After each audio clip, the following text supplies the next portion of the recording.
Mars, a continuous orbit of temptation around the primitive need for calories, all the way from an early age, a purveyor of sweet but devilish alternatives to a doctor's apple-a-day propaganda, words from a textbook, carefully aligned. However true, today it's all hot air. Truth is not for today, peanut M&Ms are. This puritanical advice pertaining fruit is mere guidance, a noble suggestion. The bag contains all the colours of a fruit basket. The doctor's advice will always be there tomorrow, waiting. But for now you rummage. There's one more M&M you've missed. You're sure of it. The bottom misshapen crevice of the bag holds hope. A black hole for brightly coloured confectionery. A last-ditch search is triumphant. You know you need all the energy possible. After all, being a doctor can be exhausting. As big as the Mars Corporation is today, the mission to Mars was a bumpy ride. Franklin Mars was born in 1883 in Glenwood, Pope County, Minnesota. During childhood, Frank, as he would be known, contracted polio. Having trouble walking meant that he would be homeschooled by his mother Elva. Lessons would be held in the family kitchen and would not only include the usual school subjects, but also how to make hand-dipped chocolate. Not surprisingly, the one lesson that must have had the biggest impact on young Frank was dipping things in chocolate. A career in the candy business was inevitable. By 19, he was selling his wares, but this apparently was unsuccessful, and his business failed along with his first marriage. Frank didn't give up. He would marry again in 1910 to Ethel Healy, and started a small candy business in 1911, named Mars Inc., from their kitchen in Tacoma, Washington. Again, the business would struggle through ideas that didn't prove profitable. You can see why you don't have bowls of melted chocolate lying around in business school. It's distracting. But again, perseverance was the order of the day. This time the couple moved to Minneapolis and started the Ma-O Bar Company. A new product was launched, the Milky Way, an instant hit that would propel the company forward. They would move again in 1929 to Chicago and now had a multi-million-dollar business. Frank's son to his first wife, Forrest Edward Mars, joined his father's business and had helped develop the Milky Way bar. Father and son did not always see eye to eye. One example was that Forrest wanted the company to sell the Milky Way bar in Canada. Frank did not, having tried to convince his father of the business potential, and Frank not being able to see the wood for the trees. Forrest wanted out of the business. Well, he sold his share that he had been given back to his father and moved to England, presumably for the weather. In England, Forrest started up a candy company on the outskirts of London called Food Manufacturers, the office being in the town of Slough. Although candy is not a colloquial term used in England, rather sweets or chocolate would be most common. Forrest Mars not only had a sizable amount of money to invest when he arrived in England, but he also had the formula for the Milky Way. But he would use the name Mars in England, so the Mars bar in England is essentially what is a Milky Way in North America. This is the reason that Mars is so well established in the UK, as well as the US. The Mars bar has been sold in England since 1932. In 1939, and nothing to do with war or bombs,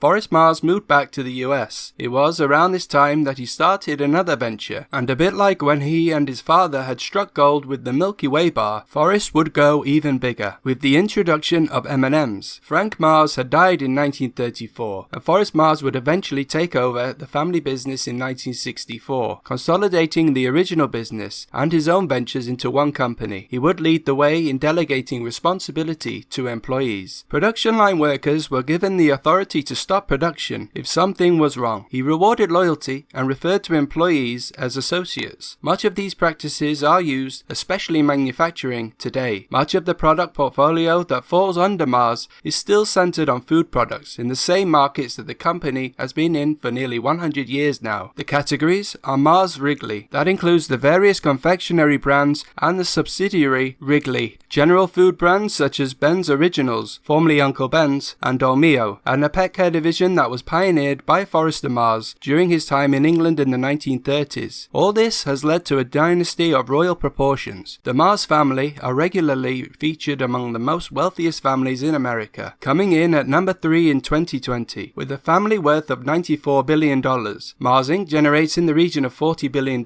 in sales. Staggering numbers. So why is the Mars name not used to sell sell its products like most other brands would do. Point 1. Well, an obvious point to make would be that Mars can limit the damage a bad product can do. Therefore, running each product as a separate entity gives more freedom for experimentation. It's protecting the downside. If you look at the history of Mars, it was a result of many failed products initially. It makes sense that this being the case, lessons were learned. Point 2. Putting an established name is a great way of standing out from the competition. But if you walk into almost any store and look at the options for any confectionery, there may be shelves and shelves of brightly coloured wrappers vying for your attention, but behind the scene they all belong to a handful of large corporations. It is very hard for a newcomer to the market to break that monopoly. As a result, Mars doesn't need to put its name on all its products. The company is probably getting your money anyway. Point 3. The cost of a chocolate or candy bar is low risk financially. Compare this to buying a car, which is high value and requires more investment. So, companies making a car has to develop trust that the customer is buying a brand that is desirable, reliable, and worth the investment. If you don't like a chocolate bar, you just don't buy it again. Point 4. With the introduction of Forrest Mars to the business story, and Mars essentially being run in parallel in both the US and in England, the Mars name was stretched from the very early days. Forrest was expanding into other food markets and pet food, while the original company was also going strong. Mars was clearly not against using the name Mars, given that the name was used for the Mars bar, so perhaps not using the name Mars on all its products wasn't part of a particular plan, but rather an adopted naming convention over the years. A Mars would still be delicious. If you are homeschooling, being homeschooled, or even studying business in a classroom, you can't beat dipping things in chocolate. It teaches you perseverance. A billionaire's education from a kitchen table. Sometimes you might not see the forest for the trees, but if you reach for the stars, you might just win. Just don't tell your doctor. All things Mars. Let me know. Thanks for watching.